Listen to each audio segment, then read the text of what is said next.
If you find that you don't always keep a steady rhythm, if you speed up or slow down or somehow waver or it's never really kind of steady, you are not alone. There are periods in my life when I wasn't keeping a steady tempo, I would rush. And even some of the greatest pianists, both rock and jazz. And I'm thinking of a couple jazz pianists in particular, Oscar Peterson and then Bill Evans, particularly later in life. They would rush. They would rush. Dave Brubeck, I saw him do a recording session once in Cincinnati, solo piano. And you know, he was playing and it sounded great. He's doing his thing. And then as soon as he got more intense, it just took off, and not in a great way. I could see the drummer and the bass player look at each other like, you know, oosh, I guess we just go with them, you know?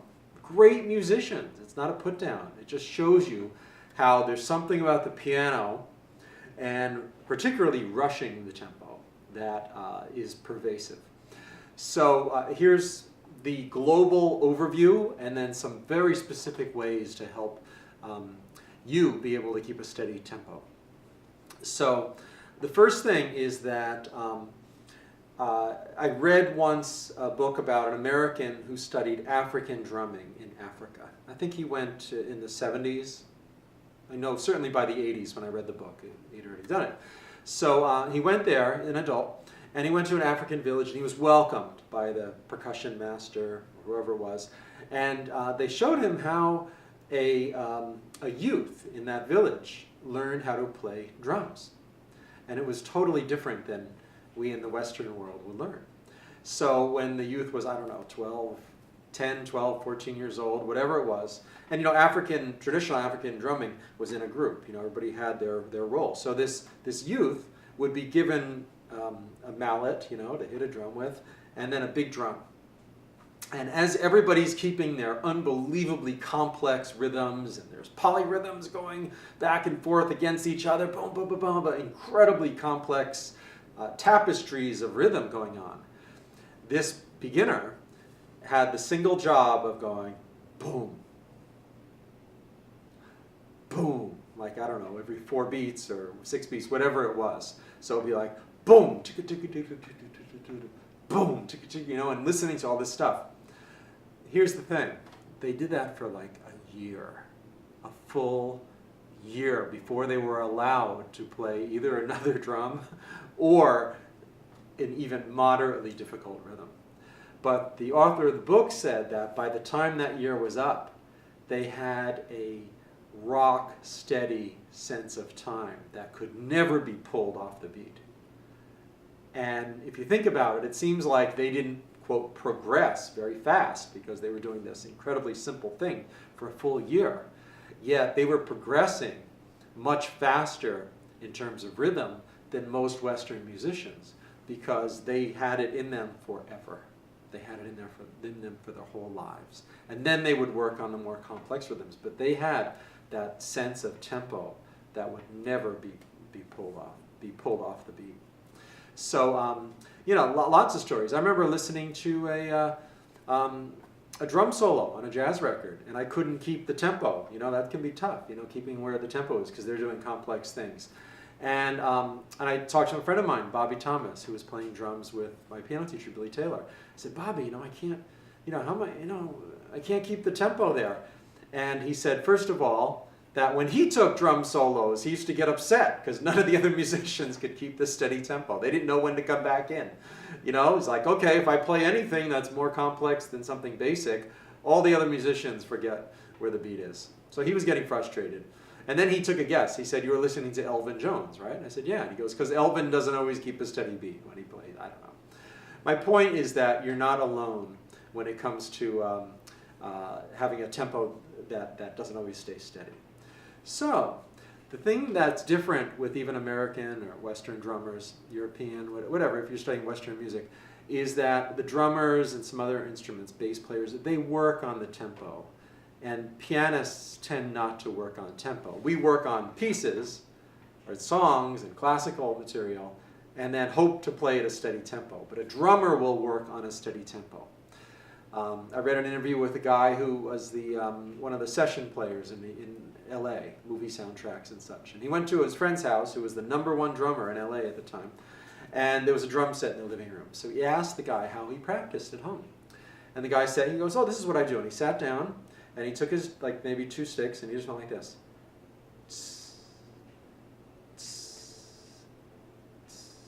And he played the cymbals like that. And what he was going for was that relaxed, steady tempo. That's how he grounded himself every day. And that's what we need to do as pianists. So the first exercise you can do is to just take one note. And this is not easy at first. You just take a C, put the pedal down, and you're just going to keep a very slow tempo.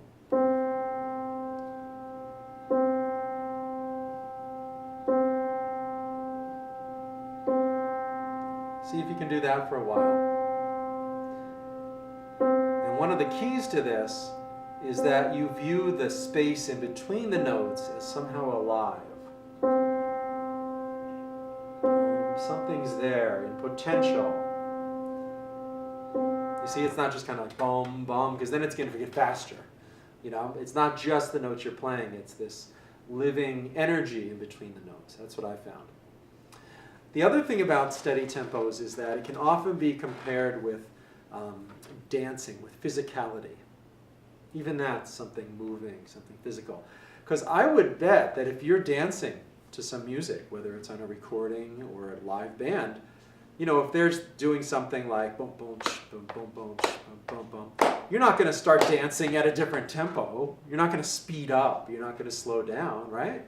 You just go along with them. Boom, boom, boom, boom, boom. And in general, a lot of the pianists over the last 100 years of jazz, blues, rock, pop music, the ones who play for dancers tend to have a steadier beat than people who are just playing listening music. Or at least they've had an experience of playing for dancing at some points in their lives, or dancing themselves. When I was in college, I used to always, whenever I played a walking bass line, or maybe even a complex pop or rock pattern, I would always end up at this middle tempo, you know, like a... And it used to frustrate me no end, because I'd start out like... And then a minute later, I'd be down to this. Or if I started slower, it would speed up to that one tempo. So I remember, you can't do this around traffic or anything, please. But if there's a field where you're not going to bump into anything and there's no cars, like when I was at the University of Connecticut College, there's these big fields with paths between the buildings. I would just try to walk in a steady tempo. And I would hum maybe a tempo to myself or a song. And I would just try to walk at that steady tempo to feel it in my body. I would also, put on records, in my dorm room and just dance to them. I'd listen to the Police. I remember Synchronicity, that album had just come out, I think, in the 80s.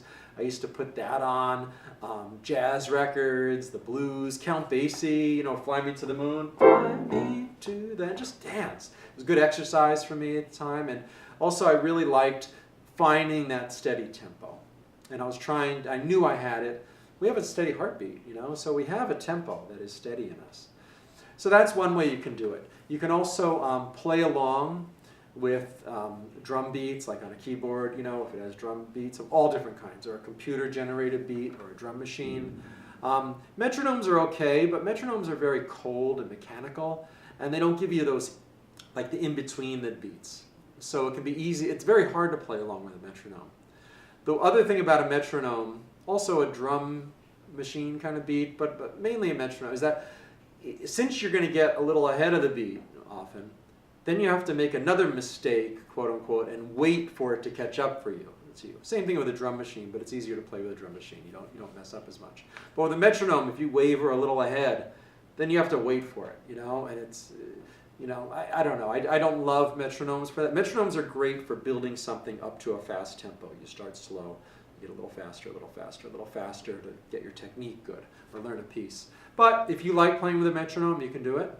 You can also, in jazz and rock even, you can put the metronome on tune 4. So you just put it slower, and you play, and then let the metronome. So it's like 1, 2, 3, 4, 1, 2, 3, 4, 1, 2, 3, 4.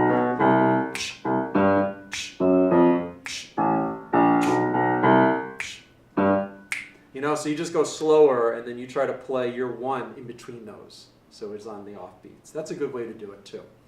So that's playing along with a metronome. You can play along with recordings. Hey, the Rolling Stones can't keep a steady tempo. You know, I mean, listen to Honky Tonk Woman. They just all start at their own tempo, and eventually it sort of evolves and they find one together, okay? So those are some ways you can work on the tempo. Dancing, walking in tempo when you're sort of in a safe environment, please. Also that exercise like this. Let me show you how I have, in addition to those ways, eventually found a way to keep a very steady tempo. And it comes back to sort of the dancing to a recording or a live band, because in that case, you're not creating the tempo.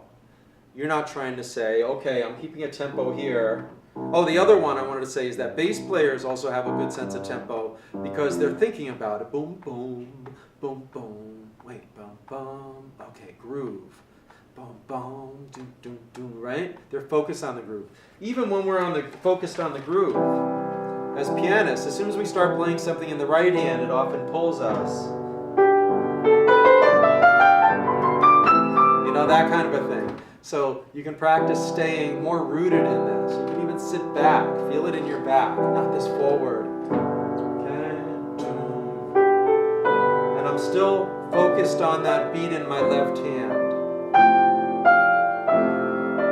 And that space in between, like a majesty.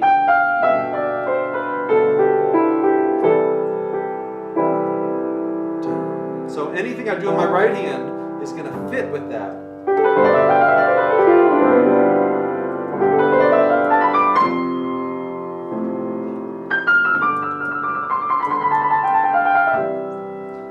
I did that just to sort of do something that wasn't on the beat, and I could still keep that beat in the left hand because I've worked at this. But here's what I do now often, and it's a little deeper concept, and I think you have to work at it for a while. So just like when you're dancing to a recording and you're not generating the steady rhythm, you're just sort of going along with it, you can sort of picture the rhythm, the steady beat, as this river. So I'm picturing, like when I was a kid, we used to use a rubber raft and raft on this river, you know, just sort of jump in. So let's pretend you're by the side of the river, you have your raft, and the water's going, dum, dum, right? It's moving independent of you, steadily. You just take your raft, you hop on board, and it takes you. So when I keep a steady rhythm, I'm not thinking that I'm creating it. It's like I just turn the radio station to that new river, that new sort of vibration, that flow.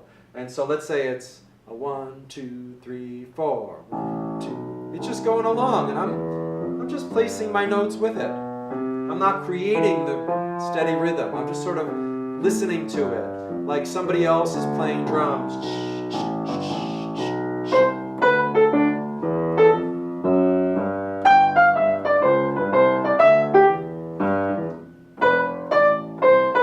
Or if it's like a dee da dee da dee da dee da.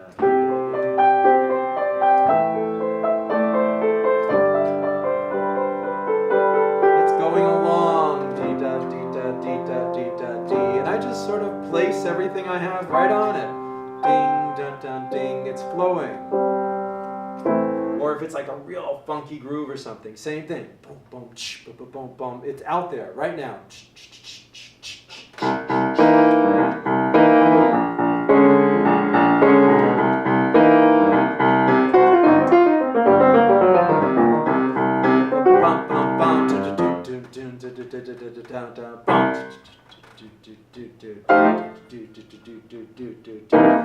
I'm not creating it. I'm not saying I want to keep a steady tempo and I have to manufacture it.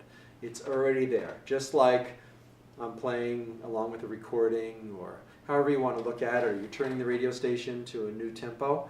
So you can work on all those things. And if you want, just watch this whole video again. There's a lot in there, sort of a lifetime of my experience. And I've really thought about this a lot. And by the way, when I was in college, I did get to the point where I could keep a steady tempo. Then I moved to New York, and I started playing piano with a group of singers who sped up as they sang. And then I got in the habit again of speeding up. And I remember doing solo piano or trio recording sessions under my own name, jazz piano and rock piano stuff. And I would speed up, and it would drive me crazy because I couldn't use those takes. It sounded great, and then I just sped up, and it sounded amateurish again. So I had to break the habit 2 times in my life. So maybe that's why I can explain it like this, because I've had to deal with it. Good luck. Let me know if you have any questions about this. You can record yourself, send it to me, and I'll say, oh, try this, try that. However you want to do it, let me know. And have fun. It's a process. It's a learning process, learning about yourself. And you can do it in any style of music, which is fun. You could keep, I'm learning the key of F sharp, right? All right, so you're learning F sharp. And you could try keeping a steady tempo in that key, even with simple chords. What are the most complex jazz chord voicings? You learn a new voicing.